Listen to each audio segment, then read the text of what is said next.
I have the great honor and privilege of getting the opportunity to introduce one of my favorite actresses in the entire world, and somebody besides my wife. I said one of. She got to play with Anthony Quinn. Come on. So, without anything else, Renee O'Connor!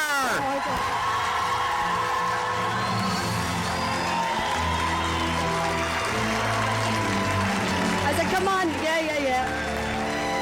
What's wrong? Can you hear me? Okay.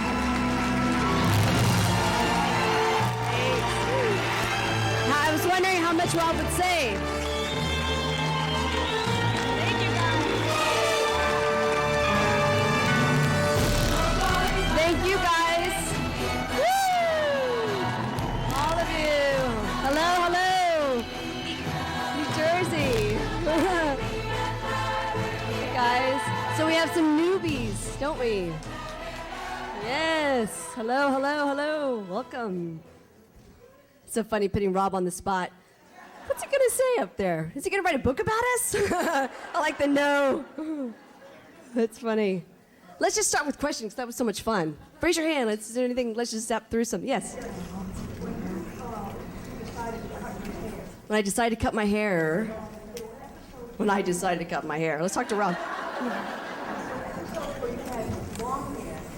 But there were premonitions of future episodes where you would Okay, it was something about the hair.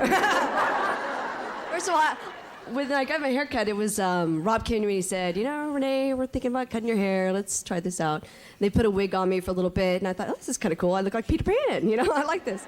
And so we tried that out, and then what they did is they put the wig on for the premonitions while I still had long hair. And they couldn't cut my hair for the episodes. They had to wait. I remember we were doing in between the lines. And so, but I had that wig at the end, It was so funny. We had to have the wig because they chopped after that.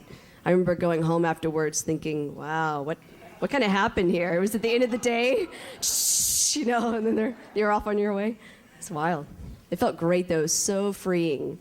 Because for a long time, it's weird with the hair, but when you're acting, if the hair is forward or backwards, there's continuity. And sometimes the continuity lady would look at us and say, and you're about to say something to Zena, and you go, oh, okay. And then, and it was just kind of frustrating after a while because I don't think like that. And so it was fun with the short hair because it didn't really matter, You could just walk around.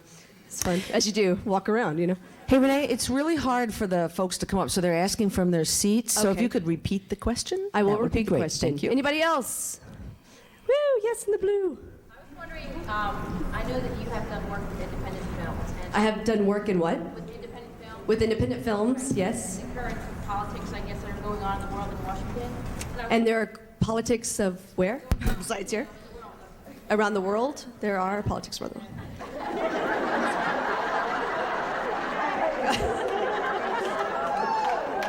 I can't hear you. I'm sorry. How much does what's going on in Washington affect what a studio or power that might be in Hollywood will actually even... Well, you guys are tough. So my favorite comedy. Okay, no, wait a minute. So let me get this right. So how do politics affect filmmaking is what you're asking. But with studios or with independents, what do you mean? Well, I know independents have a little more... Independents have a little more freedom. But in the end, as I was talking to Rob, you have to be able to fund your picture. So it's tough. It's a fine line. You have to be able to make a film that people can see. As you know, you still haven't seen Diamonds and Guns, It's tough. It's a tough little battle. I'll tell you about Diamonds and Guns. It's interesting because, someone's interested in putting it out there so other people, you guys can see. But it's so complicated. It's a whole other business that I'm still learning, and it's tied up right now in just stuff, contracts, and, the future of it is still uncertain. There's life there and a light at the end of the tunnel, but, it's a business. It's crazy. But that has nothing to do with your question. And I know that. So you're still asking about politics. That's a weird question because I'm not a studio, obviously, and I'm only one person who would like to be a filmmaker. That's what I like to do. but politics. Still trying to get your question right here. Well, does the atmosphere in Washington really have an effect on what you're able to produce? Oh, does Washington have an effect on what I'm able to produce? I don't think so. Yeah. No. I mean, I love anybody who's willing to stand up and say what they want to say. You know, and I think it's just difficult to not be preachy, especially for me because I'm a little like that. You know. And I try to fight against it and just go, no.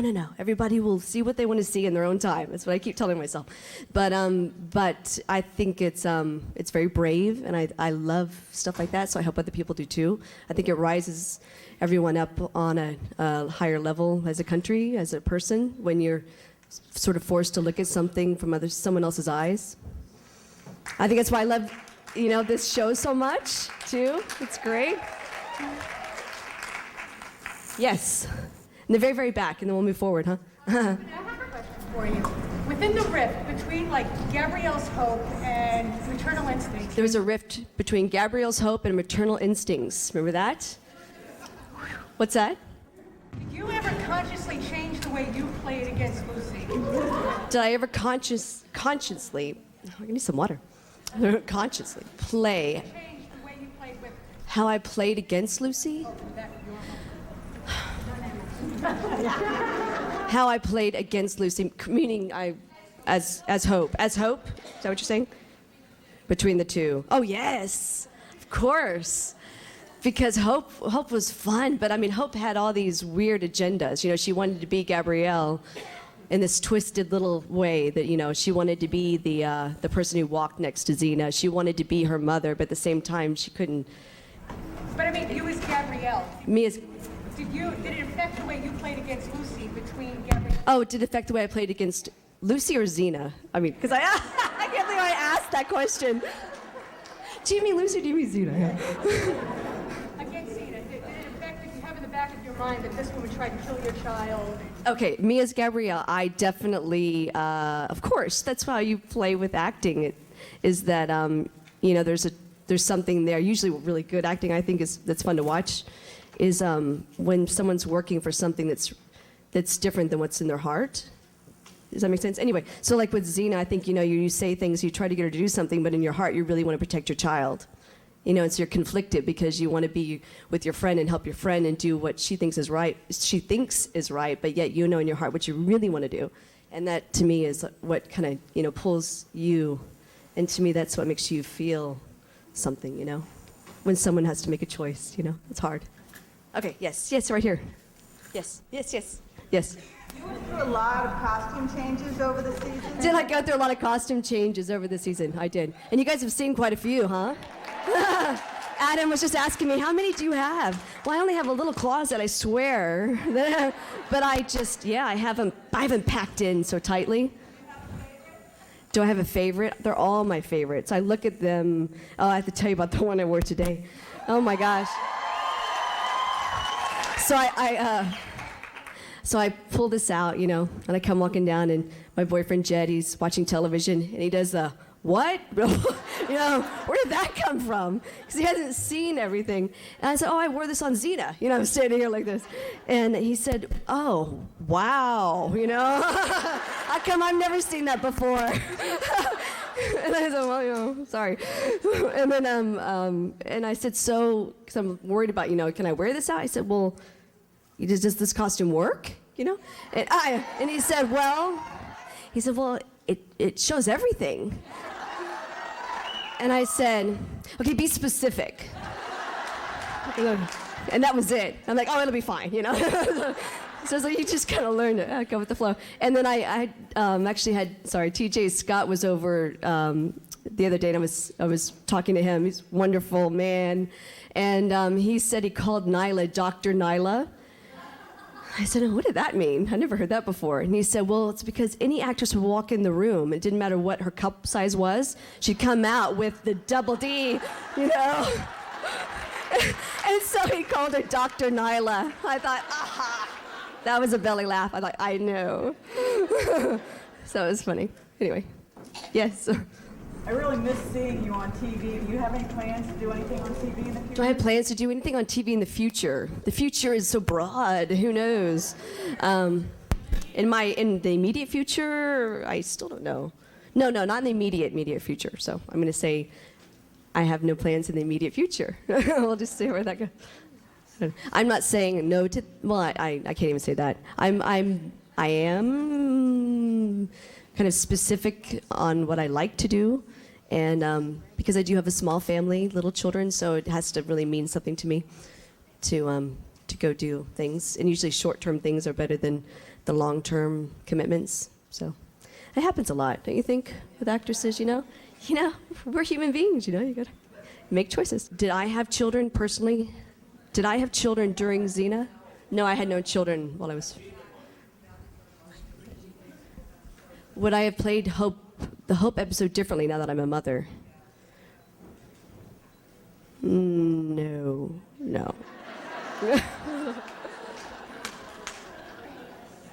That's a hard question, though. That would be actually, just, God, it would have been a lot harder, I guess. But the feelings would have been the same, I've lost someone that I love, and I was very young when it happened. So I know that feeling of just loss and grief. And still so weird. It's been ages. But anyway, so it's so funny because this person's going to die. So you just sort of draw on things that are really true for you. But to actually kill someone is another topic. So I don't know. That might have been. I wouldn't have had a choice. I would have had to have done what Gabrielle's journey was. So it would just been maybe the same, probably, I'll tell you because actually my friend, I'm going to tell you all sorts.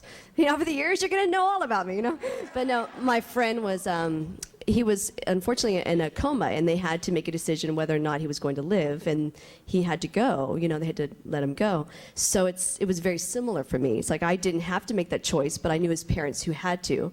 So, and that's what you pull on. You pull from your feelings, and it was probably easier because I don't know if I could use my kids in anything, I think I probably would just find that too hard, but I'm sensitive. I mean, come on, you know that. Okay, anyway. Silly?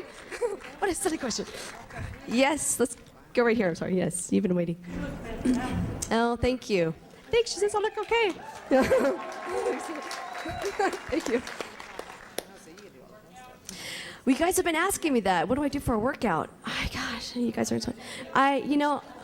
What's that? Workout video? You want me to do a workout video?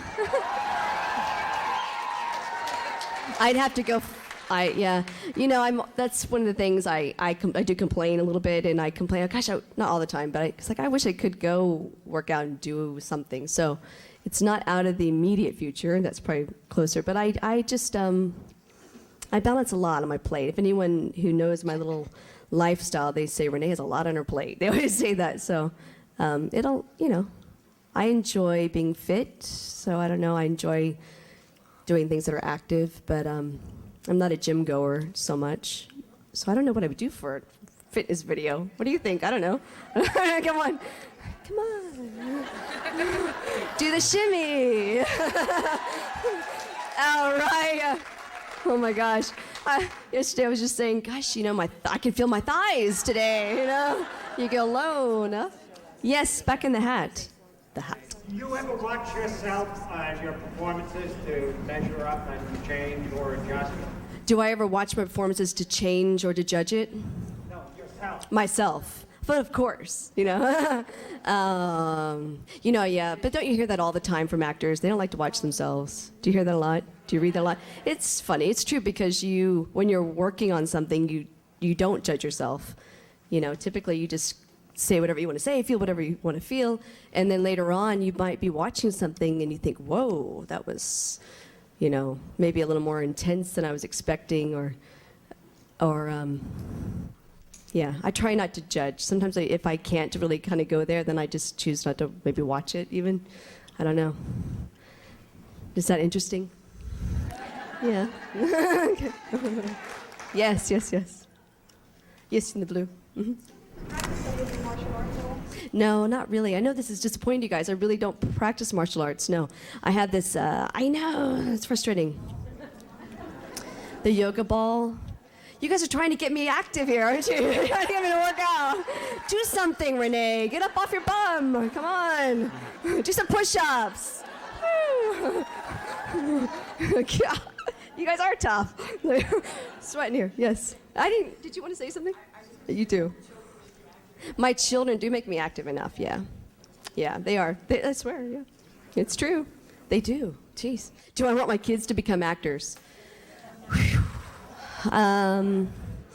It's, you know what, I don't know. I don't think I'm making a choice in what I think is good or bad, you know, about it. I know it's a tough business, but then I really think everything is difficult nowadays, you know, trying to balance life, your family life with work, just trying to survive in this economy, you know, so I don't think anything's easy.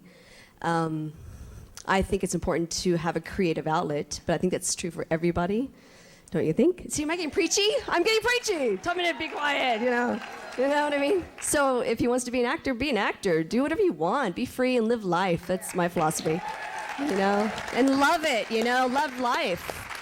Gee, I'll be back. Let's go over here. Yes, in the red. What's your favorite comedy episode from Xena? What is my favorite comedy episode? I've said it, The Shoe Fits before, and I know that the itching one was funny. The itching lice one was really funny. That was great because I got to do that little, you know, like the chakram thing. The drool, yeah. Yeah. But it's funny because sort of the sexier my outfits got, the more I wanted to be just goofy. You know what I mean? I thought that was kind of amusing, so yeah, there you go. Yeah. Yes, in the black. Would I be directing any Hollywood films? Not in the near future. I watched On the Lot the other night. That was interesting for me because I am really curious about directing and very curious about directing. And I was kind of impressed. There were some really good people out there, and I thought, you know, I haven't been practicing this. I do practice acting as a craft, whether or not you see it on film or not, but I practice lately, and but I don't practice directing, so I don't think you can just go and jump into a film. At least I don't think you can, for me. If I were to go into a feature film, I'd probably do some shorts and direct them first. I would recommend that, but you guys, I know, just hang in there. It's all evolving. I promise. I know you are here for the ride, and I appreciate that. Thank you. You guys are great.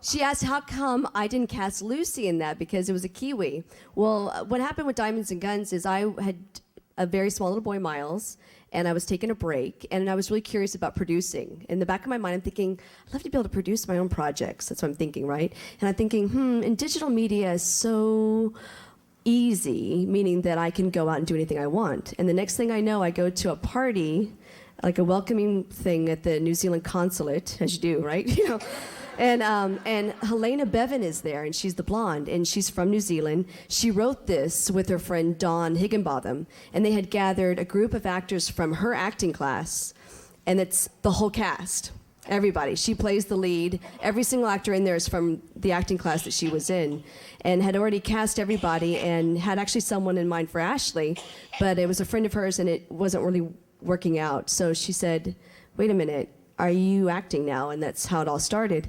And then I came on and met the director, and the director had only directed one short film. And I really wish I had watched his short film a little bit because I'm so trusting, oh my gosh. And I learned from that because he was overwhelmed. It was, luckily there were great actors, and we didn't have more than maybe one or two takes each scene in each part of the movie, which is amazing, and everyone just sort of brought it, and it worked out well enough, you know, considering he wasn't really guiding us at all, and that's how it was. It all worked out. I mean, it's how it was. That's how it was. Yeah, baby. Well, yeah. So anyway, so then I wanted to fix the beginning. No, you can't. Sure, but I have some. Yeah. Okay, thank you. Yeah. Oh, okay, great. Yeah. Oh, I wonder what that secret's all about. Yeah. I wonder who's back. Yeah. But anyway, so what happened is I was watching the end of the film, and I had asked my friends, as I've told you guys, some of you before, that some of my friends from Xena had helped me on this. And I watched the whole thing, and I thought, you know what, the setup of the movie isn't working.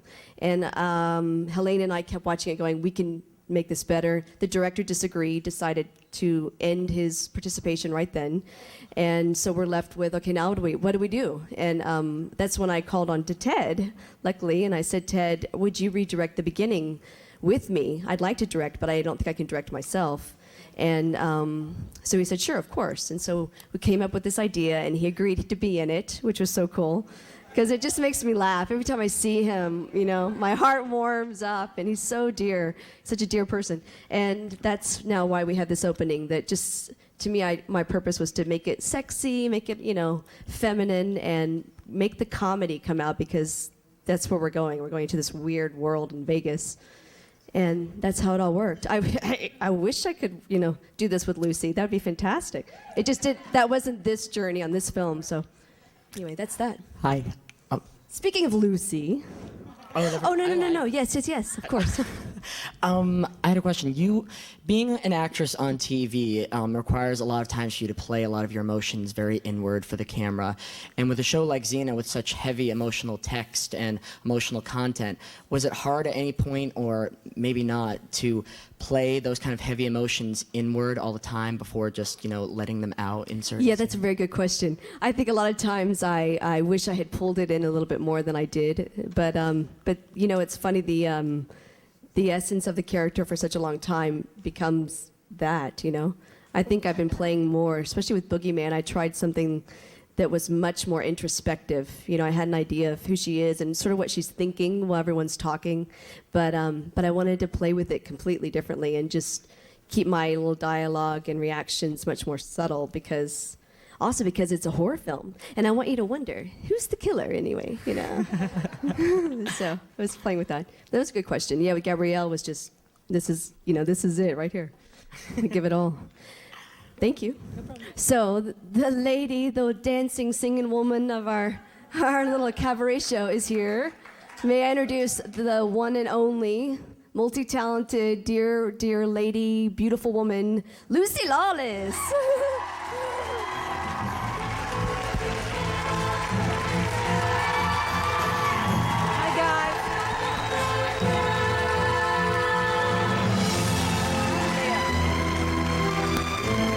Guys, is this on? Is that on? Am I on?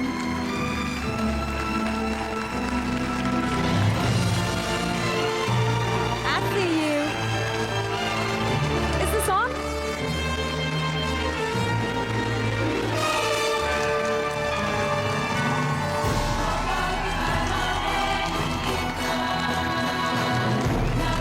Wow, what a lot of guys in the audience. Awesome. We're growing our audience. This is cool. Hi, New York. And I know there's people from England and Vermont and California and I don't know, probably from Brazil.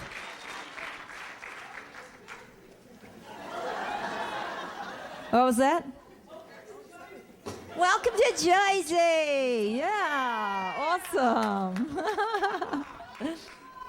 I love Jersey. Hi, guys.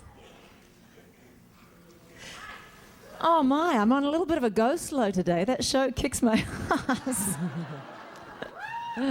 It's like a 2-hour stunt fight or something. Oh, my God.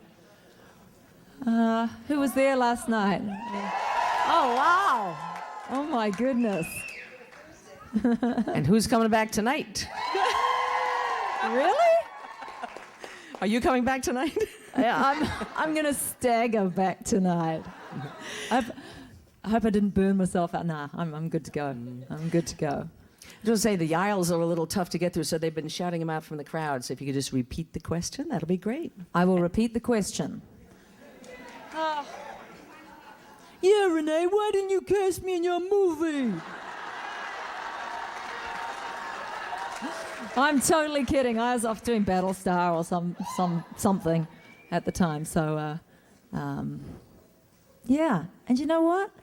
Sometimes you got to do your own thing. And we're such a family. You know, Ted will help her out, then I'll help out Ted, and you know, Bruce or whatever. We hang together, and the love keeps going round. You know. So. You can look out for a little internet movie that Ted's put together that I make a very profane. I have a little part as a really, really nasty boss. She says things like, speak English. She's really horrible. My apologies to anybody that really has that accent. We were never big in Japan anyway. Oh, you know what? You're just going to have to ask me some questions because I'm a little dead-headed. Yes. Lady at the back. Yes. Hi. What kind of advice do you give to other actors who are aspiring actors on film or theater? What kind of advice can I give to aspiring actors? If there is anything else that you can do or that you love, do that. Like if it's a 50-50, do the other. It has to be your number 1 to your number 100 thing. It has to be kind of a vocation because it's a toughie. And you've got, it's kind of got to be a vocation. And I tell you what, it doesn't always stay that way. It doesn't stay religion. There's been plenty of times where I've really lost my religion about this acting thing. And celebrity duets kicked me off in a whole new direction. Sometimes take a risk, follow your heart.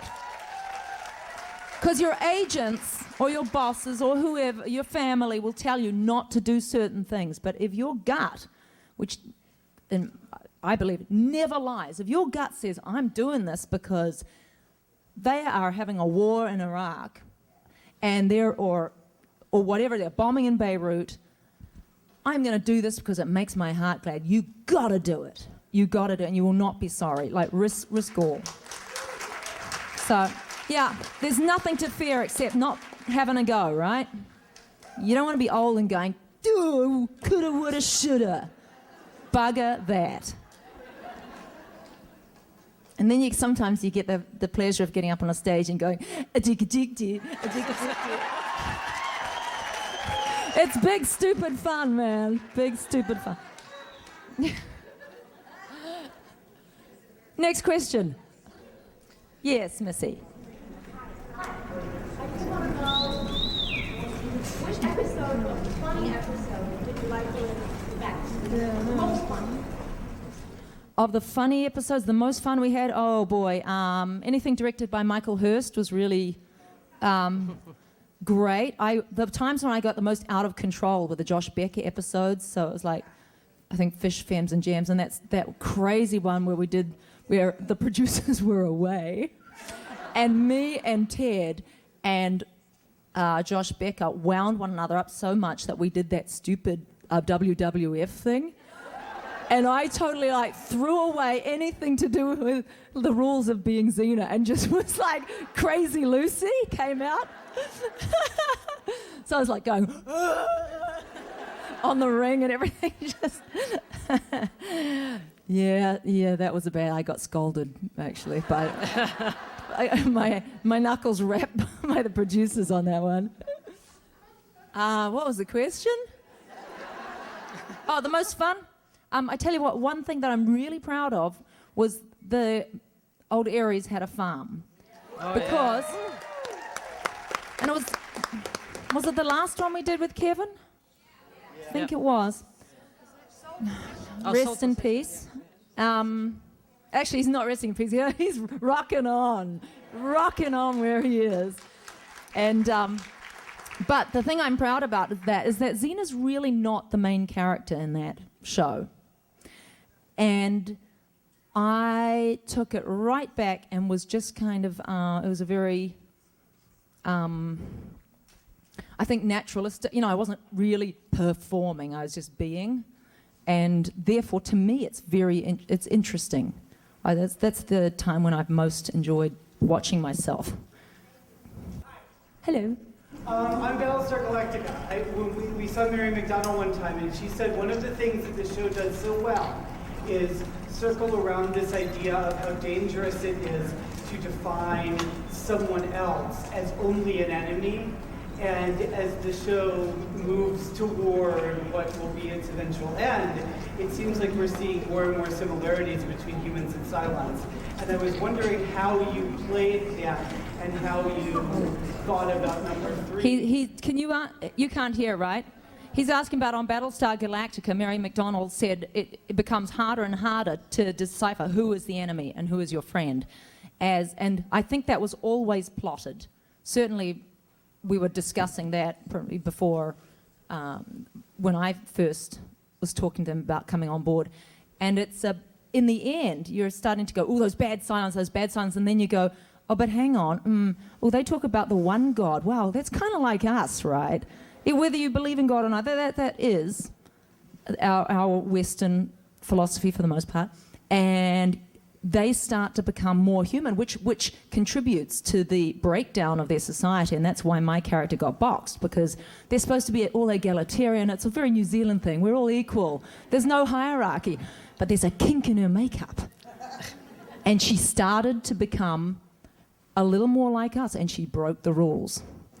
And eventually she became a leader of sorts, because she started to initiate things and withholding information and a power player. And she, therefore, was a threat to her own kind. So all 3 billion models of herself were shrunk down into a microchip and put in Dean Stockwell's top pocket to play with as he sees fit in the privacy of his own room.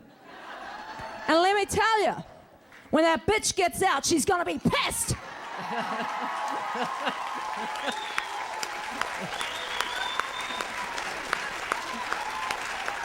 There's no children here, is there? No. See, not a kids show. I'm not on kids shows, which is not surprising. Hello, yes. Hello, darling. So, living without fear and trying as many things from your gut as possible, what haven't you done yet that you want to do? Living without fear. I don't say I don't live with fear, but I try to, like, if fear is there like a curtain, Lucy kind of goes, and I kind of bust through it with trepidation, but I don't know. I just have, that's the kink in my makeup. And, so what have I left to do? So I'll change the question. What scares you that you definitely want to do that you haven't done? What scares me? Well, it depends what week you're talking to me. Sometimes going into series television scares me. The idea of signing on to something for a multi-year contract. I don't know, I kind of think those days are a little bit dead, to tell the truth. The whole complexion's changing because I think television, apart from not soaps, soaps are going late night. Everything's morphing. But they're starting to want to tell 13-episode stories from start to finish, and it all wraps up. And then they'll move on to another 13 episodes. Like, it's called like a wheel. They do a wheel of late-night soaps, which is what Football Wives might have been had it not had too much truth in the spoof. Because,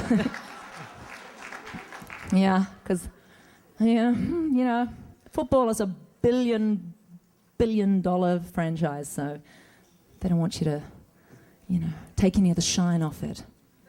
Unlike their own players who are out of control. Hello, yes, lady in the brown tank top, yeah. Hi. I was wondering, because throughout the years, many people would come on and directed various episodes of Xena, including... Oh, I'm sorry, what was the very beginning of that question? Throughout, the seasons of Xena, various people would come on and direct multiple episodes, including Xena. Why is it something that you never did? Was it just something that... Why did I never direct Xena? I'm not that animal. I'm just not...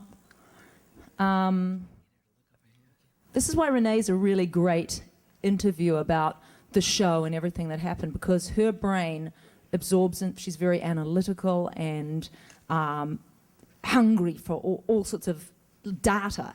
She can process that, and I don't. I just go through process feeling. That's all I do. So the idea that I have to be clock watching and controlling something is counter to my nature. I am in perpetual free fall. Yes, at the back with a wristband. Oh, oh, the blue. Okay, the blue wristband, and then the man in the cap. You guys are funny. Sorry. In case you could create a project that really was dear to your heart and film it, what would it be? My husband's got a really cool project. It's something that, it's funny, does art imitate life or the other way around? He wrote a project about, called The Pleasure Dome. Welcome to the Pleasure Dome, and it's about a jaded nightclub singer who's completely strung out, smacked up, and she finds love and gets cleaned up, and it's a crazy, it's that very nightclubby scene with, you know, there's a tranny going by, and and I'm kind of living that at the moment. I know my husband. He never gives up on it. You know, he's very passionate about it. There's a few things that do not quite work for me just yet in the script, but that's something I would love to do. But I kind of am. It's weird. Am I killing it? Gentlemen in the hat. There's one over here, Luce. There's a lady here. Oh, hang on. I still owe this man here in the hat. Do you ever watch yourself to measure your performance and see if it needs changes somewhere along? Do I ever watch myself to monitor my performance? Seldom. Because I'm doing it out of feel. The reward for doing the acting is about the being there at that moment. So I don't tend to watch it. Not that I don't really want to, I'm too busy. I got to go pick the kids up at school. I got to, I got to go to the bank. I got to whatever. Yes. Yes, Lucy. Renee mentioned that you are multi-talented. Everyone knows here that, you have many skills.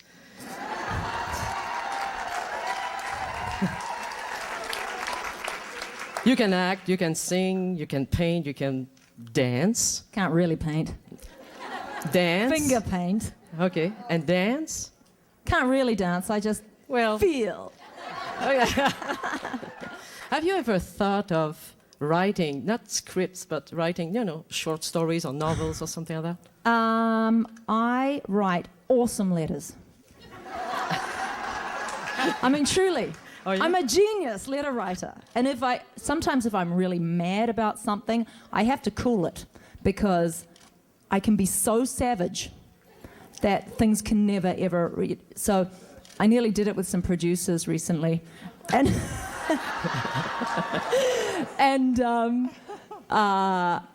my best buddy Marissa managed to call me down and goes, Lucy, I know you think that way, but I think it's your ego talking. And anyway, I wrote genius letters. I do not know how people do prose. I marvel at prose. When I read Sebastian Faulks or Evelyn Waugh, some of these guys, and gals, I just don't know how they put one word ahead of the other. However, I am writing down some stories of my of our childhood. Sort of an amalgam of our childhood. I call all the kids that my husband grew up with the Slowickies because he's from Michigan, and they have all these names that we don't have in New Zealand. There's Polish names, and they just, to me, they all morph together to be the Slowickies. And so I'm going to write some childhood, some kids' books about the time that, some of them are from my own childhood, where my mother, who was she's been the mayoress of Mount Albert for 22 years, since the year I was born. She's a very respected woman. Yes. She's no longer the mayoress. Huh? Stop it. Anyway, for 22 years, she was the mayoress. My husband was my father was the mayor. She was, what the hell? You know what I'm saying. Anyway, respectful woman, but she's kind of wacky.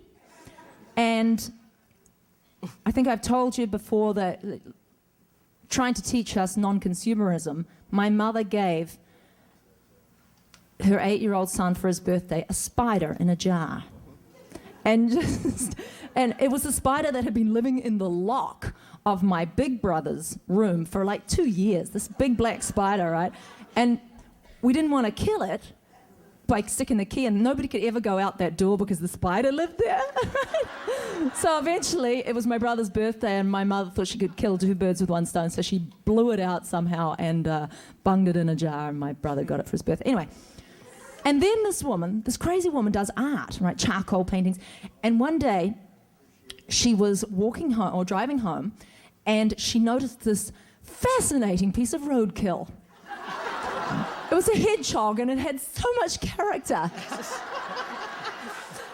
And I don't know how she saw it. She's driving by. There's a little dead-end street in our neighborhood. And she stops, and she gets out, and she goes, and she's looking at the roadkill, and she's from all sides. She's trying to remember it so she can paint this funny little flat fellow. And she's looking, and getting down close, and she looks up, and there's Mr. and Mrs. Wilson, this very old, decrepit couple looking out the window at the mirrors, looking at their roadkill. Oh, that Julie Ryan, she's crazy. So my mother goes, hi, and she goes home. Well, later on that night, she comes back with a shovel. So she parks her car a little way away, gets out, sneaks up, and she has to do this just right because you don't want this hedgehog to fall apart, right? So she's scraping it up. Oh, success! She's carrying the hedgehog, and she looks up, and who's standing there but Mr. and Mrs. Wilson? My mother is a nut. So, so, anyway, yeah, well, that's my lineage. Lady with a cap. Yeah. When you were doing Xena, did you realize like how strong that her independent character would impact independent women like us? No, I never thought it. I just thought, man, I'm lucky to have a gig. I had no idea, honestly. I'm so thrilled to have been part of it. But, the question was, did you ever realize what an impact that character would have on the spirit of women? And not just women, but men too, you know, or anybody who's ever been afraid, which is a universal experience, I guess.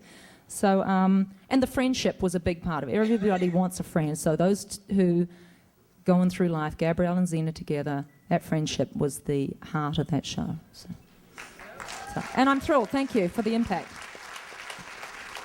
Red shirt. Get busy.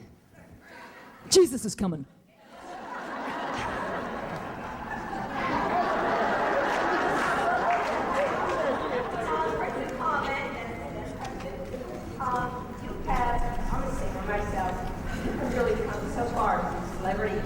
Oh, thank you. She said, I've come a long way since celebrity duets. I think so too.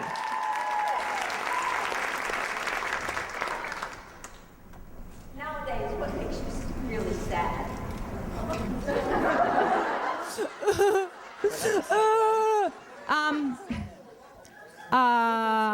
I have a few dark moments every couple of years about the idea of polar bears drowning was really devastating, I think, and the knock-on effect. And I've had to find a philosophy that can deal with that.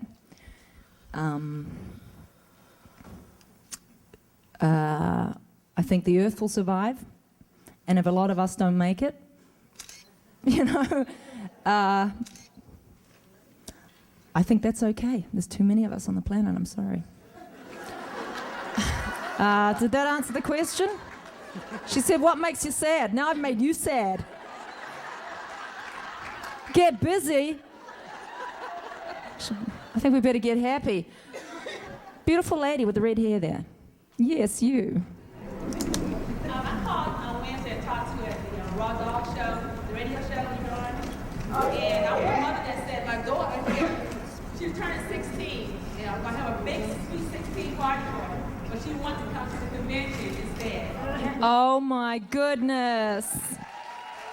Her daughter wanted to come to the convention instead of having a Sweet 16 party. What's your name, gorgeous? Spell it. How many syllables? No. What's her name? Tina. God bless you, darling. Can we say happy birthday to Tina? Happy birthday! Wow. So pretty, the both of you. Brown shirt and Jackie band. Where do I get my ideas from for my costumes at the show?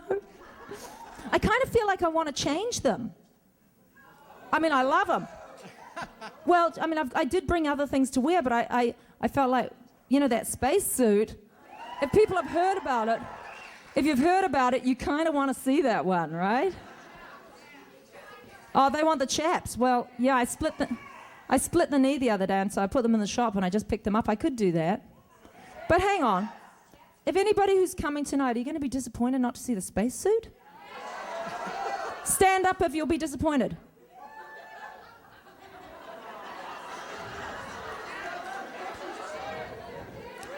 You know what? What about the pink? What about the so you want space suit and then the chaps?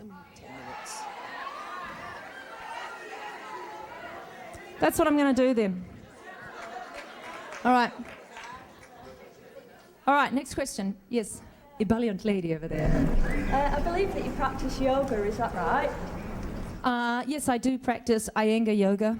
I'm an Iyengar teacher myself, so I was wondering what type of yoga, but you've answered that. Iyengar yoga, yeah, for me, because I have, issues with my bones and things, so I... What led you to start practicing, and also what type of poses that you like to practice? What kind of poses? This is going to be very arcane and kind of boring for you. Well, oh well, maybe I'll show you.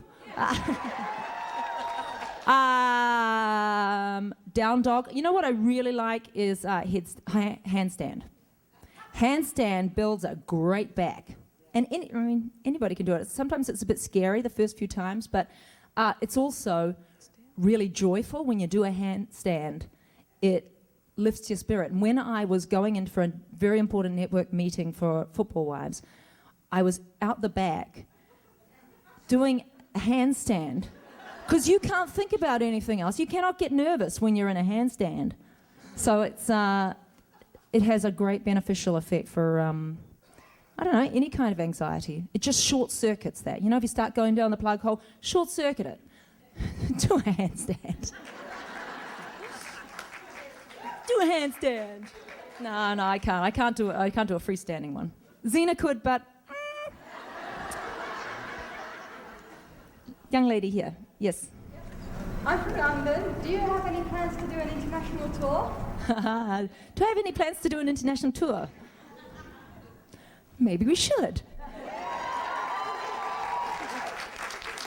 Jason, who is my keyboardist last night, said, I'm feeling Tokyo, Lucy. I'm feeling Tokyo. New York, Tokyo, Paris, London. But London would be good because they're always trying to get me to go there. It's just from New Zealand and Aussie. Aussie's big on Xena too, right? Yeah, you're right. Toronto. And they're like, yeah, Vermont, Iowa.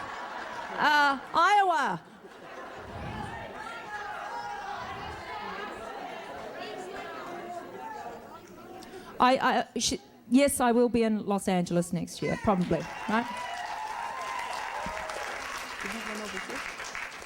Hello, young man in the red shirt. That's me. Not to flirt with the danger of being repetitive, I shot this question to Renee, so I figured I would ask it of you as well. Yeah. Being a TV actress, you have to play a lot of emotions inward and everything, and with such a heavy emotional show like Xena, such emotional text, was that ever difficult for you to deal with such things and playing it inward all the time, or just holding it in before, expelling it, or was it not so much of a challenge? I don't know. I'll just go there. If it's on the page, for the most part, I just do it. If it's something that is supposed to engender rage, well, I'll find it. Or grief, I'll find it. I don't think about it too much because that's the kind of animal I am. Great. Yeah. Miss. REAF, I'm doing a benefit, an AIDS benefit in San Francisco on June 14, where I might auction off like the spacesuit or something, or the chaps. What do you mean August 5th? Then I can't make it. Are you kidding me? Oh my God, I'm supposed to be in Michigan. Oh well, we'll figure it out. No, I'll be there. I'll be there, and and it's songs from movies, so might do that. Take my breath away.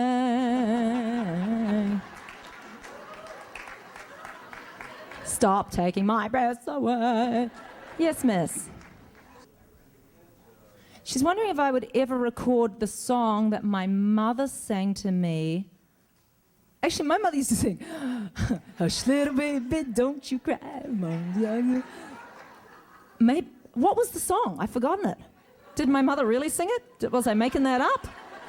My mother was like, "Don't cry, little hedgehog, I love you." What was that song, the baby song?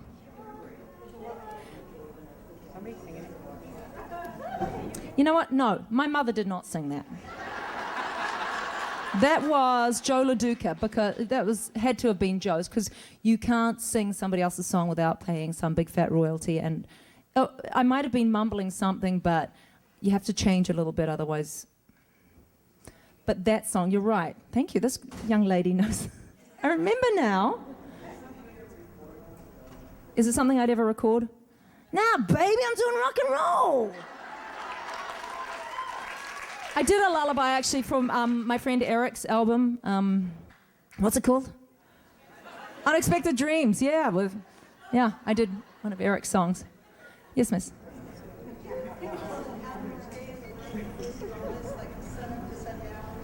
No, it's classified information. Yes. Welcome to New Jersey, Lucy. Pardon? Welcome to New Jersey. Thanks, man. Welcome to New Jersey. What do you like the least about acting? The least. I just cannot take my eyes off your T-shirt.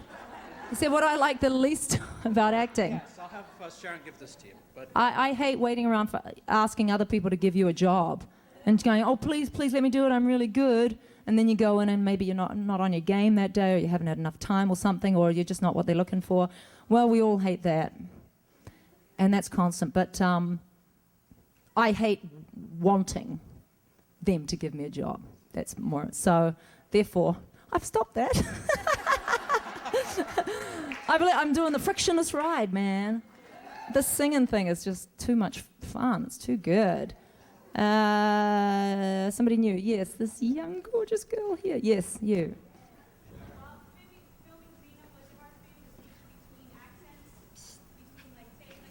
Was it hard to switch between accents?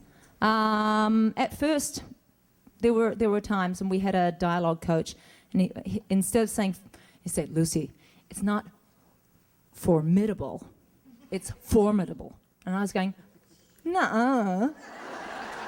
Americans don't say that." And he's an American, right? And he's going, "It's formidable."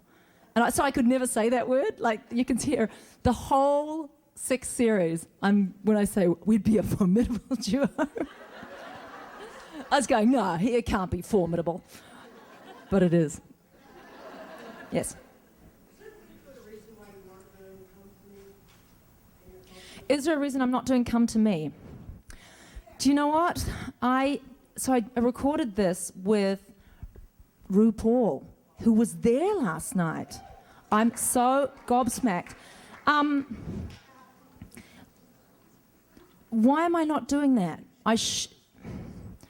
It feels like that wants to be an REAF thing. I don't know that I'm in such an earthy direction at the moment, and Come to Me is very disco. I'm not entirely happy with my singing on it. Not entirely, because... Really? Oh, you think I should do it then? All right. I can't do it this time because I can't throw any more stuff at these musicians. You know, maybe, except they're bugging to do Total Eclipse, so maybe we'll do that tonight. That's a great idea. That's a good idea.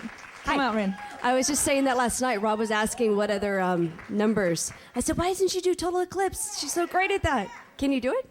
Yeah, I think we can because Michael Orland and Charlotte were both there, and those other guys are amazing musicians. It's just, also, it's so, even though the show, we have to be done by a certain time, and most people in the industry, like, remember David Foster saying to me, how many songs you do? And I said, 15 or 17. He's going, shit, man, I couldn't listen to 15 songs of anybody. and pardon? You could listen to them. That's what my husband says. It needs one more song and the fatten up the... Well, you started it last night. We did start and it. I And went, then hang on, yeah. And then you stopped. And I went, oh. Tonight we're going to do it. Tonight we'll do it.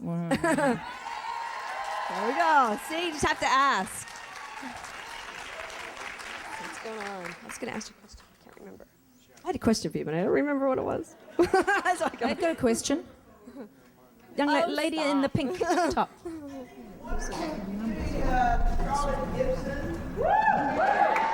I love Charlotte. I met Charlotte doing celebrity duets, and of all the girls in the band, Charlotte was very friendly. And it wasn't that she was very friendly, but she had an open heart, and she responded to something in me, and I noticed that she was not afraid of this sparkly white girl, and she didn't have any of that. And I don't blame, I don't blame people for feeling that way. But Charlotte met me as an equal, and I was really grateful.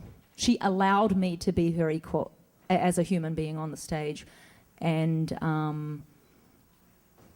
because we just walk in there, and we haven't sung ever, all of the celebrities. We're just celebrities, really, For other people, and they're working hard. They've been doing it forever, and they're still doing. We're doing BVs for you, And she was like, "Yeah, bring it on, sister." So I return it. And I reckon it's value on stage, right? Get Charlotte up there. And I really want. Stephanie is incredible too. She's got a beautiful. But I just met Stephanie, and had I known her a little bit longer, we would have found a song for her to sing. So maybe I can include her in Total Eclipse somehow. Yay. Yeah. These New York musicians are phenomenal, boy. And didn't Charlotte say that was the best fun she'd ever had after the Roxy? Well, she said that to me. She said she's done a lot of concerts, but that was one of the most fun she'd ever had. Yeah, yeah. A gentleman in the plaid shirt. Don't see many of those these days, do we? I love it. You mountain man. I just wanted to know, do you have any plans to release an original album?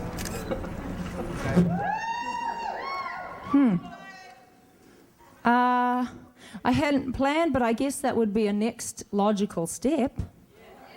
I don't think, you don't want to do all originals because you want to give people a rest. They don't want to have to work hard. So sometimes you got to do things that are an homage to, whoever, or do things your own way. But are you writing your own material all the time? I mean, I have not for a while, I've got to say. Because I was listening back there. But you don't write, I mean, for a while you're writing songs. I've got some songs. I write songs about my kids often. I've got one about Daisy, and it's called She's Got Away. She doesn't even know this.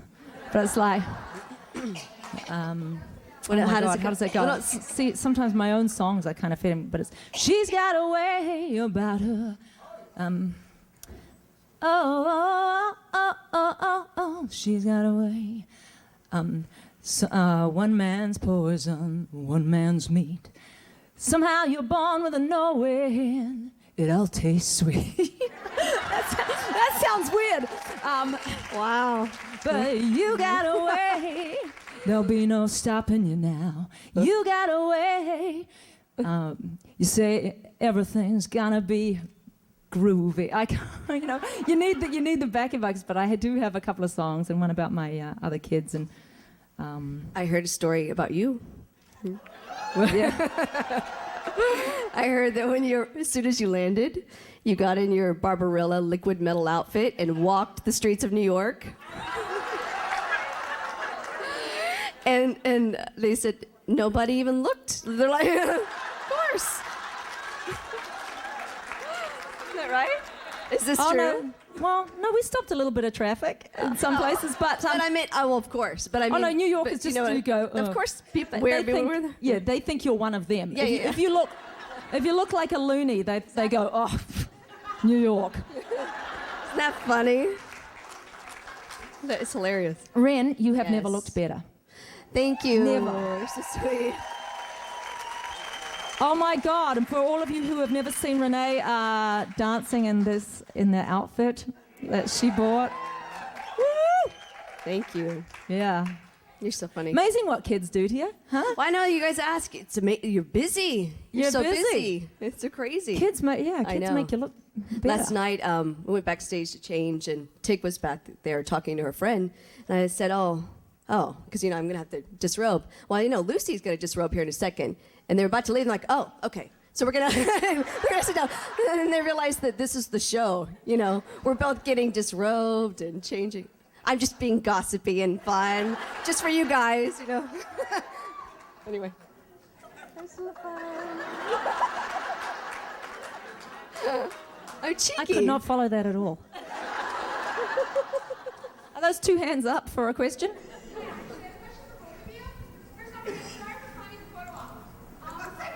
Oh, don't worry. Your characters think that over the seasons that your biggest regret ended up being? What was the biggest regret for our characters? I think my character really regretted having her head chopped off.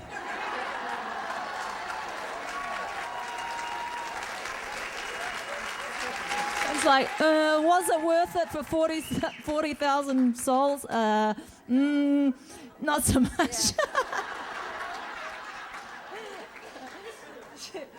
For those of you who don't know, Xena was trying to pay an old debt where she had inadvertently, in a completely coked out fit, when she was a bad girl in Japan, started a fire that just razed the whole city to the ground. 40,000 souls were lost. And so she had to go pay that debt with her life. So there's Gabrielle going off on the boat with a little urn. And I know, that's Gabrielle's worst regret. She misplaced the urn. Yeah, it's like, doop, doop.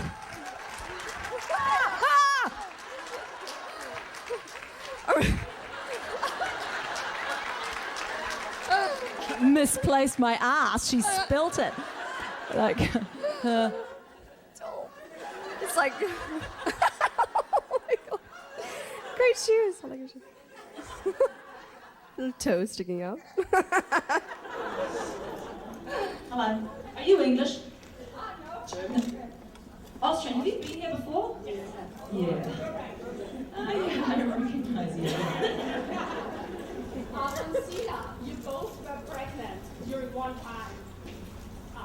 During making Sina, you both were pregnant during one time. And did you really make those kicks and things while you were pregnant? The question is, at one time we were both pregnant on the show while filming the show, and did we actually fight while we were pregnant? So I'm going to answer for Lucy. Yes, she did. Wow. The longest time. But you go up to a certain point, but as a mother, you are more protective of your baby than anybody else. You know what I mean? Nobody can ask you to do what you're not doing. We're sharing. They've got to look at you that close. People get mad. We've got to keep it even. Can you see smoke? Together.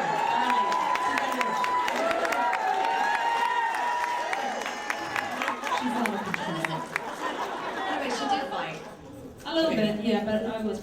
careful. I had a kid before, so I knew we were not kidding around. I don't think I rode a horse very much if I was pregnant. Oh, that's funny. I don't think so. That's what's funny is you'd be doing the fights, you know, and you're careful, obviously. But then with the horse, do you remember they would put you on a plank? You don't remember that? Oh, yeah. Yeah, I forgot that one. Yeah, it's so funny. So here you are, kind of straddling this little sandbag, and it's 4 guys holding you up. You know? But you're off the ground. It just was hilarious. But that was safe. See, she stores the data. Did I do? I just remember feeling silly, but I can't. Did I ride a horse at the end? No. At the last, yeah, I actually had the 4 hunk guys, you know, carrying me around in my saddlebag. While I was pregnant. Yes. Well, her then. Who's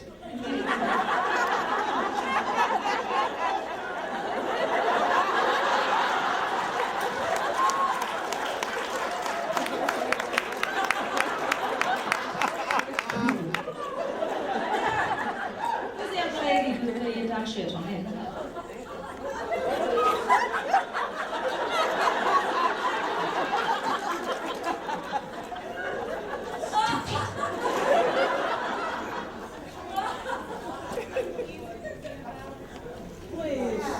Oh, would you do the battle cry? Is it gonna hurt your voice though? Would you do that?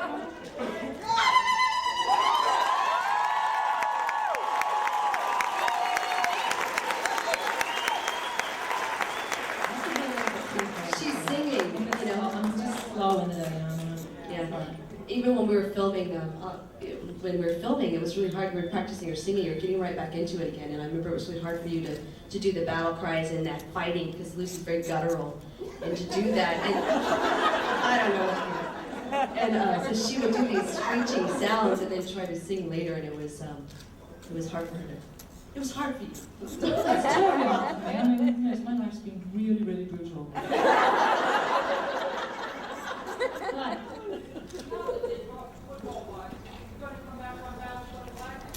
Yes. I'm going to come back on BSG. Funnily enough, I'm going to moderate a panel for them. Oh, there's the babies in the back. Hello, children.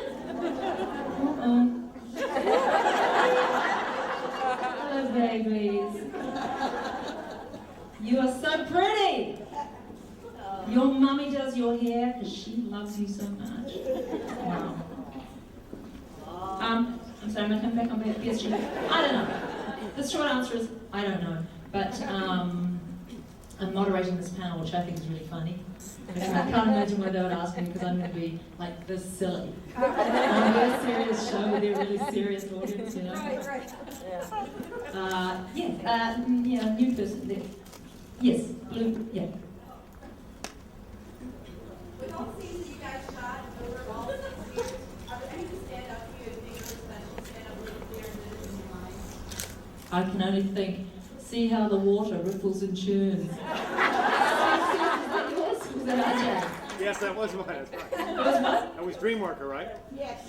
Yeah. I remember that line is stuck in my head so much because it meant nothing to me at the time and I didn't know why I was saying it. It was a deep philosophical conversation. I was begging, please change it. And at the end I went, Lucy, just say the stinking line. Carry on. Being a little side of the pond.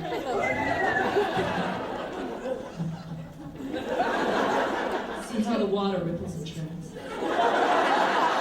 Actually, it does. The impact of what just happened. You're not forever. You're out all the time.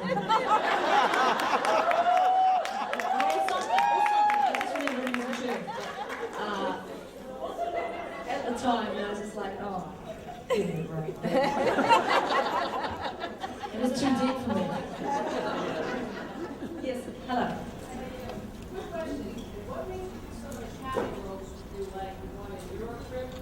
What makes me do cameo roles? Sometimes just because I'm really bored and feel lonely and want somebody to want me. And mostly it's because I really like the people who are asking. I think I'll have a good time. Or it's going to take me to an interesting place. sometimes you do a gig for the camaraderie of it. It's not that it's a career move or whatever. So I will do those little things just because I can go now and go to Prague.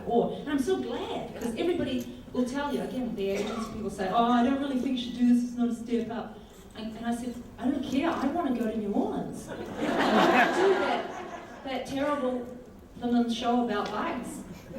Because I want to experience New Orleans. And boy, was I right to do that, you know, because I experienced New Orleans at its to me, at its zenith. You know, I saw it so beautiful. I had the camaraderie and the hospitality, southern hospitality of the people there. And I don't know that society will exist like that again for a very long time. Right over there in the black kiss. Have you ever gone out together one night and just gotten steak and drunk? And Johnny Wilson? Did you ever, is it true that you go mud wrestling together?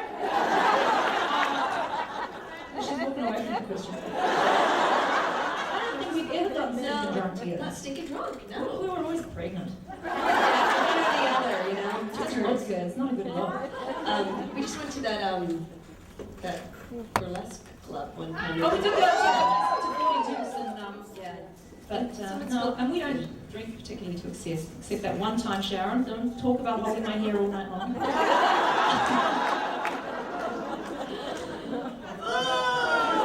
that was me enjoying New Orleans. Oh, it was a desperate scene. I'm in the shower like,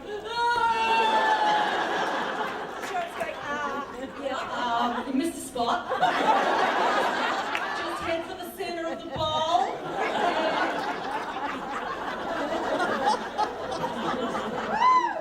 They're always trying to get you wasted in New Orleans. And Sharon was like, you know what, I don't drink. I just don't feel like that alcohol, thank you very much. Oh, come on, you got your Nolan. And I went, no, leave her alone. I like that about her. She wouldn't drink, but so I made up for it. Oh my God, what a disaster. So my friend, the makeup artist, Susan, she's got this beautiful silver Jaguar, and I'm in the back and she's driving me home. My hair falling outside the window. As we pull up to a congested, the traffic light, the guy goes, standing there goes, classy. I have a story about you too. I was going to visit actually Catherine Fugere in the hospital for her baby. So I was on the phone trying to figure out what room she was in. I was pulling up to the stoplight and I was just waiting for that information. I saw you walk by the crosswalk in this beautiful dress. I'm thinking, is that Lucy? But then I looked down and you're wearing flip-flops. That is Lucy. Then hang on, and then you were gone, and I think you went to see Dreamgirls or something. Yeah, Marissa gets invited to all these really hot shot things, and I can get to go along as a date sometimes.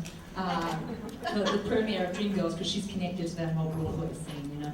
And those shoes I had were murder, so make sure you take a nice big purse so you can put your flip-flops in it.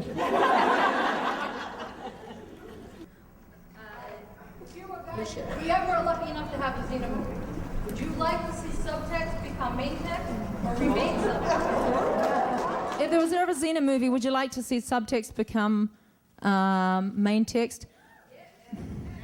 Well, what you guys like? Okay, the question's not what you want.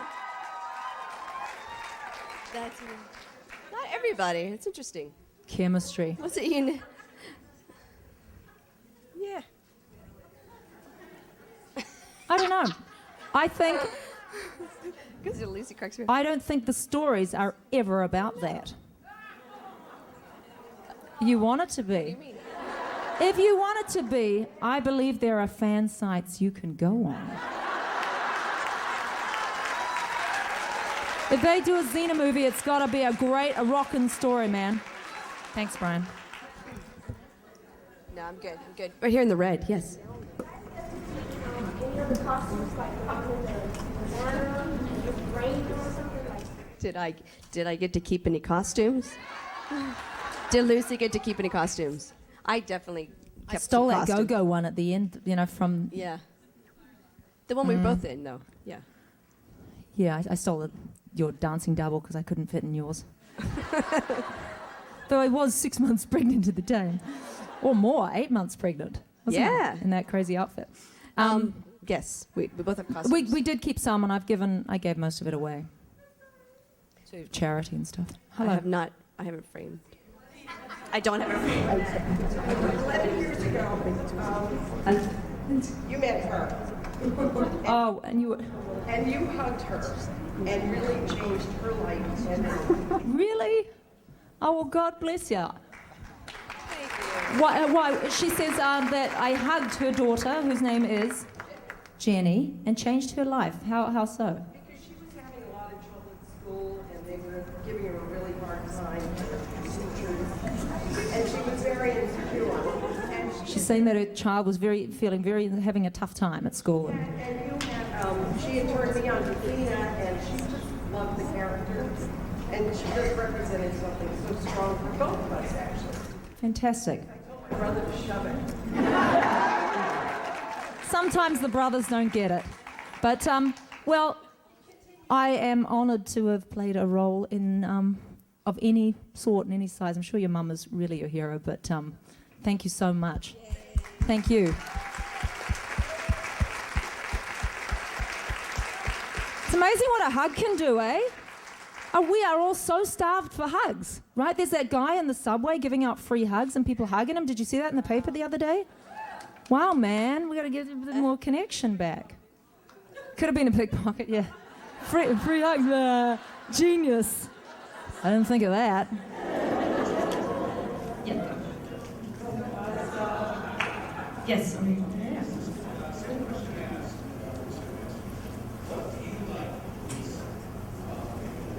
He's asking, what do you like the least about acting, Renee? What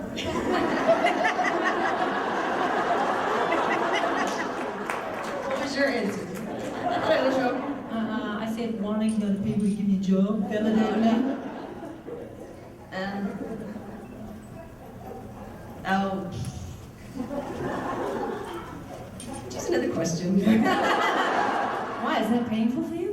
No, it's just like, I guess the thing that I don't like is when you sort of play the same type of role over and over again. Do you know what I mean? Like for me, I played a lot of sort of the same themes over and over again. And after a while, it's like, you want to try different things. So that to me gets sort of to be too much of a routine. That's probably like, what the? Sandy. Oh. What was our experience like at the diner? Oh, that was great. It was a bit, you know what, I couldn't really hear, so when I finally heard it online, I was like, why am I just yelling? I am just yelling. It was so loud. There's like 5,000 women dressed in white in this room, screaming their heads off. It was a huge rush. It was a huge rush. So mine was the opposite. Mine was more intimate, and actually I got to see some of you guys and a little chat. It was good. yeah, I didn't have any chatting. It was great. And Red came and visited me, and I saw this audio baby, and that was really cute. I know you haven't seen Iris for a long time. Yeah. Oh my God, her baby's so cute. And when Rob sees her baby, he's like, oh. He wants to have a little girl. He thinks, just go as your next wife, buddy. He went to Disneyland and he saw all these American couples with little Chinese girls. And he's like, oh. He goes, I want one. That is so cute.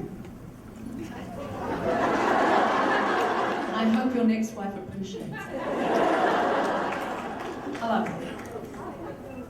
Very good. Come here, everyone.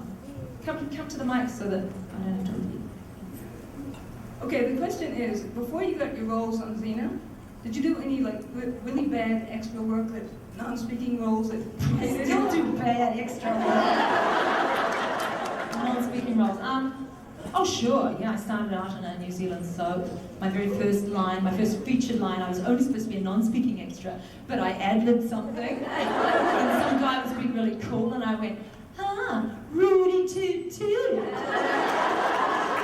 My acting was about that good. And the director goes, I love it. She's going to be a star. Actually, that director then did go and hire me on Funny Business, and I suppose a year later. Was that Marlon Bay? Oh, that was my other bad extra work. No, it wasn't Marlon Bay. That was, oh my God, what was that show? I guess it was Shortland. No. I don't know. It was called Gloss. It was about a magazine company. Then I did Marlon Bay and just became one of the young working actors in Los Angeles. I thought I was really young when I started Xena, and then sometime I was having an existential crisis in my about I don't know, about people thinking I wasn't young anymore or something. And Rob goes, "I hate to tell you this, Lucy, but you weren't young when you started Xena." Because but no no, he wasn't being mean. No, it was apropos of what we're talking about, because in America, young actors are now, they're 19. Lindsay Lohan is 19. That kid's been acting forever. Scarlett Johansson.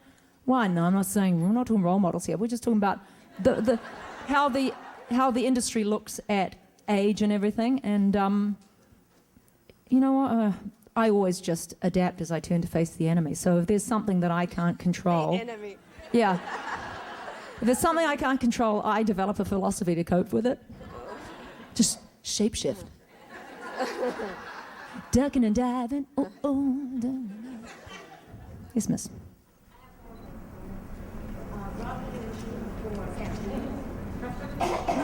Rob had mentioned before about, Okay.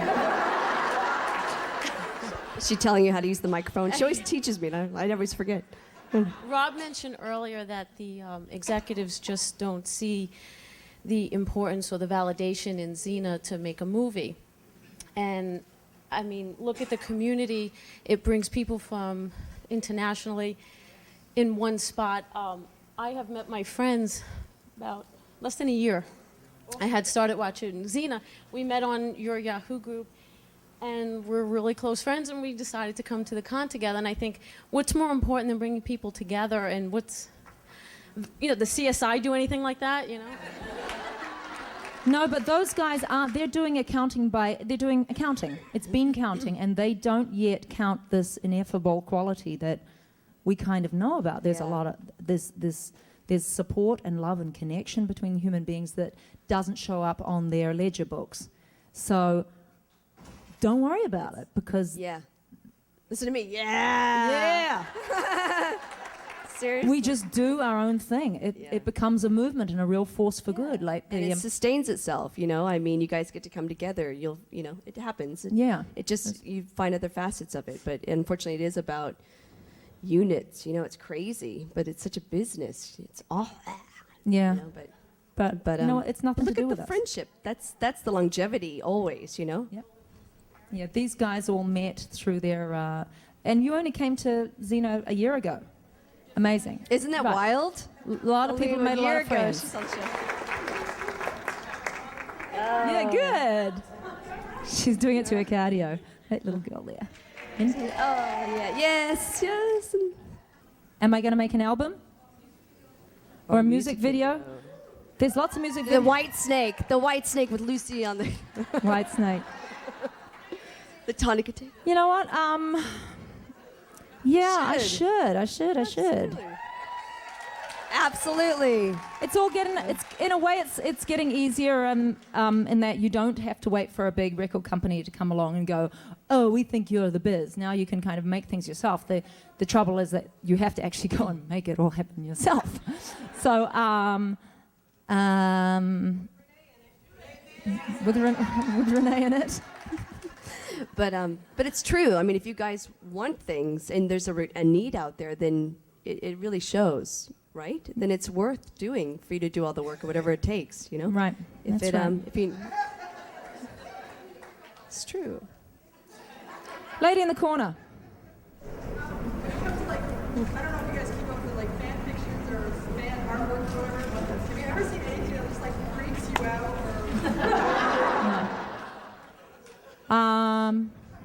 Have we seen anything that freaks us out from Do you fan read fiction? any of that stuff? Oh, she does. I have read some. Yeah, I've read some. I know exactly what you're talking about. But does it freak me out? That's a weird question, I guess. I don't even know how to answer that question. Can you be specific? She's asking, does anything freak you out about the fan fiction? Be specific. Come on, be brave. I mean, if Say it were Xena and Gabrielle with fan fiction, is that? I don't know. We've heard it all before, man. But that's when she's saying tropical storm. I don't know what you're talking about. I don't know about. I know you're insulted by this, but like, I don't read that stuff. But you know, the thing is well, It's what do for- you you guys? do it I mean, for what, if yourselves, someone right? came up and asked you, so what did you think about when you're reading that paragraph? How are you feeling? You know, did that really, you know what I mean? Did it arouse you? Oh, you know what I it mean? was That's hot. like a. What do you? Ooh, that one by Missy Good. Oh my God. No, because like if we read that, we could probably never look Missy in the eye again. That stuff is for fans, by fans. It's an expression. Yeah, you own those characters. Sexy. Do I what you think want. sexy's great.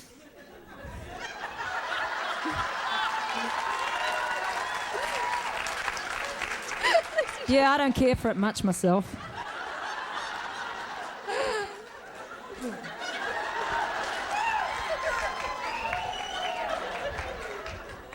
You're so silly. What's this man doing here? I want to talk to him. Yeah. Are you English? What you doing here, man? She forced you to come. He's disclaiming. She Yeah. brought me. She forced you to come because she's so special. She's got on a t-shirt, I'm special. Hello, darling. Did you come over from England? Good God. Oh, man. Well, thanks for coming. Are you surprised? He says he's really enjoying himself. It's a funny thing that happens every time we go and do a show at the Roxy or whatever. The technos and the people, the owners, like we'll go in beforehand. I'll go in with Gary and Sharon and whatnot, and we say, you know, we want to do this thing, Lucy Lawless, and I'm standing there and I just look like a complete frump. And they're like, and they look at me up and down and just go, yeah, whatever. And then after we do the show, like we have to force them to stick the damn posters up. You know, get the posters. Where the hell are they? Blah, blah, blah. And they're like, oh, God, just give the housewife what she wants. And then after they see the show, the difference in them is amazing. It's really, they're jazzed. We always get invited back. They say they have never seen fans like ours. Truly, they did. They said did you already tell that story? What's that? You already told that story, right? No, what story? The What story. story? Oh, no, maybe it was somebody else. Okay. They said that they've had Springsteen at the Roxy and all these other incredible, I don't know, Steve Tyler and whatever coming, but they have never seen fans like ours who are so, above all, just passionate and pleasant at the same time, you know, and they have a lot of joy. So we have the best fans in the world, man.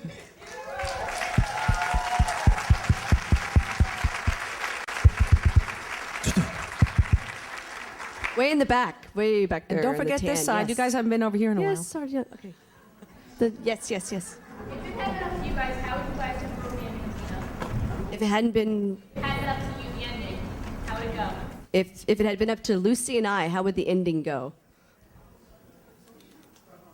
Whoa. We were running for our lives. You don't understand. The schedule, we were doing 80-hour weeks of it was freezing, and I was insane. You don't have so much more to give, and I think that you just do what you're told, don't you? It was tough. It was tough, but I mean it was like you just see that this is. To me, it came full circle and is exactly how I thought it should go. You know, I mean, she found redemption, and to me, that was where the series started. You know, You know she what? put If everything to Xena and rest. Gabrielle had a shacked up on the side of the road the way you guys want, there would be no tension. There would be nothing to come back to. Right. There would be no sequel except it would be sad. It would be like Betty Page and her bloody trailer on the side of the road, not wanting to be seen. It At least this way, there is something to It was get back together. drama, you know, drama. Drama. If you two would ever work together, what kind of roles would you like to play outside of me together? What kind of roles would we like to play together outside of Xena? I would like her to play the Uber Minx. Was she not fantastic in that? You're so funny. I had not seen that that footage. What, Diamonds and Guns? Of Diamonds and Guns. Oh, I'd seen all the good. rest of it, but I had not seen that. Oh, really? And I love the color correcting. Those colors are punched up beautifully, Better, right? yeah, much better. Gorgeous, and Thank you. so charming and so engaging and so comic. And yeah, we got to do that. Uber, we got okay, to do Uber something. means. Okay, so if I So get an you Uber being the means- Uber Vixen, and she can be really, because she can do that cute daffy girl, but she can also be naughty little vixen. So we want to have her go. They know I was whipping people being this both, morning. huh? What? You know what's funny is this morning I had this with the little orgy skirt from the Heart of Darkness or something on. And it was weird. It was the liquid metal, and it happened to be like your liquid metal later, the Barbarella. That's who Lucy. Lucy should play Barbarella. Wouldn't that be great? So there you go, Barbarella and the Uber Minx. Yeah, we should play each other's nemesis. Ooh. Oh. Ooh. Oh, what? You want the friendship thing again?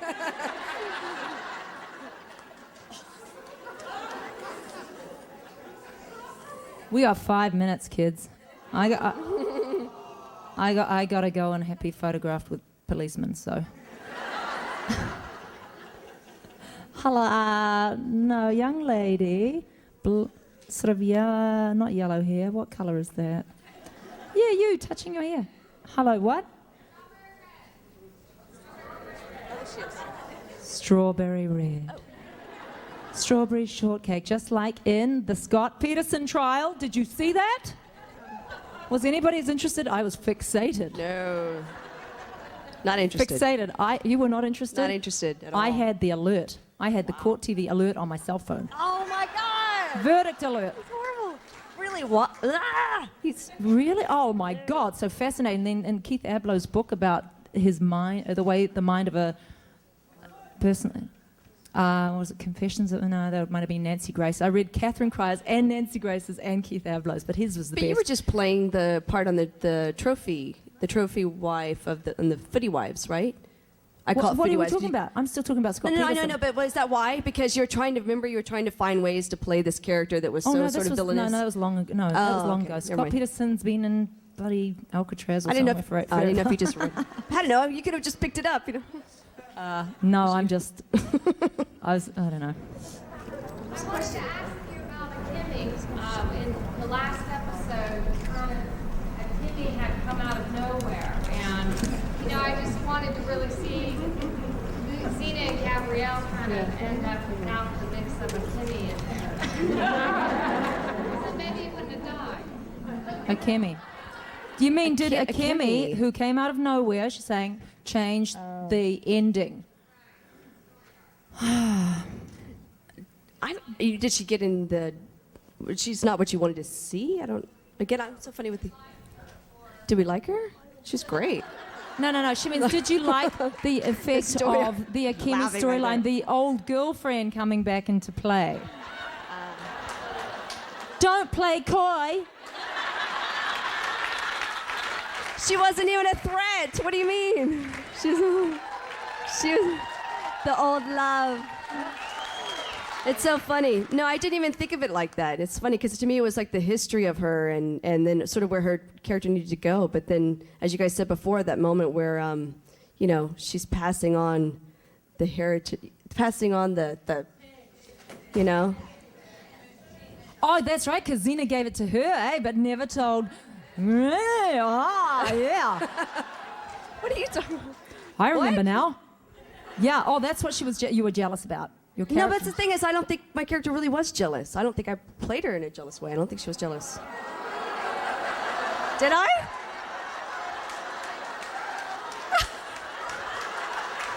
You were so jealous. Okay, I go, was tell us what you jealous. thought. Okay, tell us what you thought then. What you thought you were putting up. No. Because she's like, I know it's just phony. Lucy's just going boog, boog, boog. She knew it was just a joke all the time. I don't know. But did Akemi change things? You're right. It's that Akemi's fault. Because if she hadn't come back reminding None of that Zena would have about happened. that guilt little 40,000 dead souls Yeah. thing, they You're would be right. living in a trailer by the side of the road. That's right. Don't blame RJ Stewart, Rob. Yeah. Don't Selling blame our- Rob. Don't was blame us. Akemi's fault. Yes, now I am jealous. We should not have taught her to speak English. Then everything would be cool. I don't want to hear from any of that PC stuff either way, by the way. We're in the cathedral. You wanted to say something, Village of the Bard. Congratulations on my Hallmark card. Thank you. What? Hang on. What Hallmark card? Oh, yeah, that is cool. There is that. Yeah, we open it up. I did. I got a big laugh out of that. I got a big laugh out of that. I remember. Is now. there a Hallmark card with Zena? Oh, you're kidding. That's In fact, funny. I gave one to Larry David. It arrived the same week that I went to do Curb Your Enthusiasm. And since he didn't really know me, he's very sort of shy, retiring kind of person. Really? Yeah, because he's just sick of being bothered by everybody, you know. But so, of course, I went completely the opposite way and just gave him the most obnoxious welcome I could with this card, you know. It was welcome to the Lucy Lawless experience. How funny. And he loved me ever since. In fact, he went in a photo booth with me at a party, and we had photos taken together. I've got strips of photos of me and Larry because I like him. What a great guy, and what a great show. He's Are really. we going to see that soon? Look, I think that doesn't start till like September or something. It's the fall, ages. Hello. Both of you. My friend Carmen is one of your biggest fans. Can you say hi to her, please? Carmen! Raise your hand. Where are you? Yay! Hi, baby! Hi, Carmen. What you doing back there? This guy in the corner, he doesn't even want to be here. You could be in his seat. No, he likes it. I'm kidding. We're in the cathedral. It's all right. Everything's all right. Yes. Miss in the blue shirt who just had her you with the butterfly thing. Oh, wait, hang on. We'll go next. Me too. I'm shy. Thank you so much for the impact you've had on, particularly, I think, women to escape the commitment. Well, listen, I got attacked in the subway, and I did a spinning Xena kick. No! You did a spinning Xena kick when you get attacked in the subway? It works every time. Wow. You seriously did? Have you been doing martial arts? What? She says no. From watching the show? Don't try this at home. That's wild. Good for you. And the score. Score to the Xena. Wow. Oh my goodness. Wow. She said, did you hear that? She did a spinning Xena kick after having watched the show on some guy who attacked her in the subway, and he pulled his t-shirt up over his head and ran away. That's so you couldn't identify him. Genius. Oh my God. Nice. You know, you've got to be really good friends before you try doing something like that. I would say, yeah. Familiarity, actually it's not a laughing matter at all, but familiarity certainly breeds contempt. Good for you, girl. You're fan of the week. During the Heart of Darkness dance that we did together, did somebody choreograph the moves or did we make it up? I made it up. I choreographed it. I taught Renee everything she knows, including that swinging from the rope thing in that Gurkhan episode. Can we see it? Yeah. Yes. Go on. Do what I told you. Go. Do what I taught you. Go on. They want to see it. No, is this as you walk down around me? Wasn't it trying to lower your body to be my height for the camera? You were doing this staircase thing. You remember that? They gave you these heels that were this high, so you came walking in another stratosphere, right? And then she's thought, oh, I better lower my body to be in Renee's, close to Renee at some point. So she's doing this weird thing with her knees, like this. I look like a freaking spider. It was so funny. Velociraptor. No. That reminds the me of the choreography. story. My daughter was at we were on a subway, and she just got we wanted to go uptown really quickly, so we thought, never mind taxis, let's just get in a subway. It's 2 cents, real quick. Not very glamorous, but neither are we. So my daughter just got her green mohawk reinvigorated, and there was this little boy standing there with, and he's going, "Mommy, mommy, she looks like a dinosaur." And it was so cute. People think that people with scary green mohawks are scary people, but of course Daisy was very smiley and charming, used to little boys. 2 more questions. Lady in the blue shirt. The online TV poll about favorite shows that Xena got like over 300,000 votes. Yes.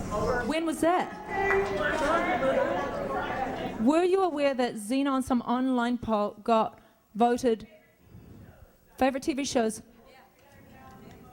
Over 300,000 votes. Really? Wow. Hey, thanks, guys. Yeah, that was wild. I heard that too. It's wild. Was that on You guys are AOL great. or something? Wow, that's cool, eh? You guys. See, man, never mind their stinking accounting. There is something else They're going missing on something. here. I kind of think we've already won, but B, I think it's going to win because there's a groundswell, you know? Put the stamps on. Have you heard about There's a this? glamorous lady right here. Yeah. Do you guys already know about the stamps? Do they know about stamps? Oh, isn't that funny? Just put the stamps on. That's hilarious. Wow. That's. Lucy on Broadway. She's asking,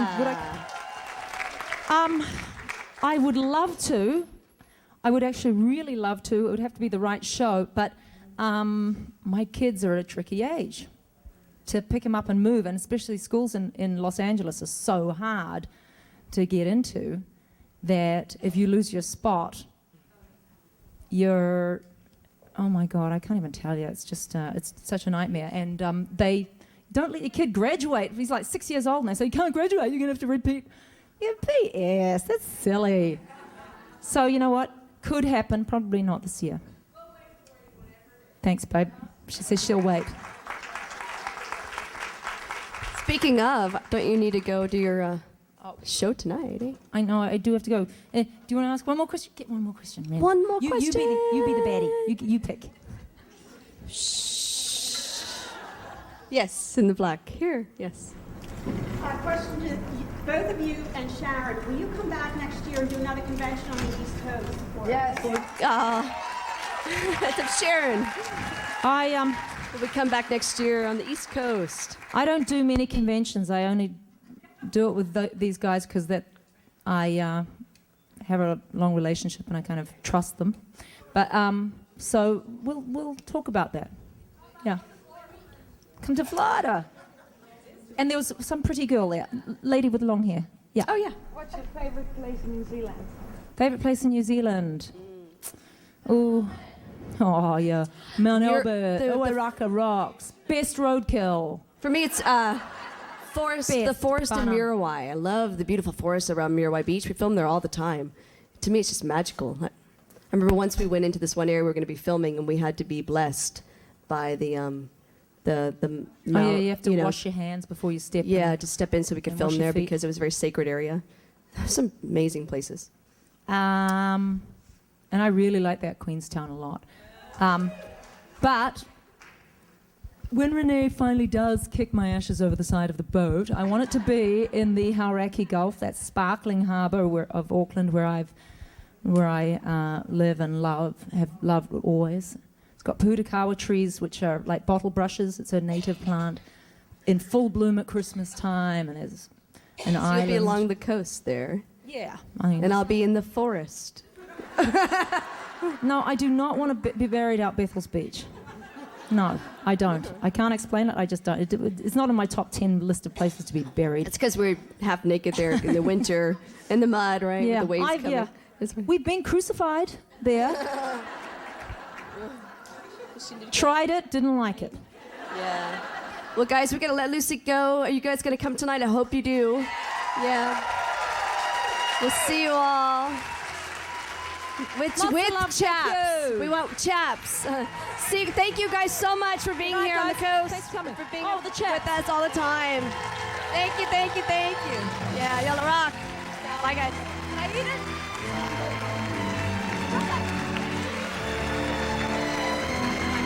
Sound open.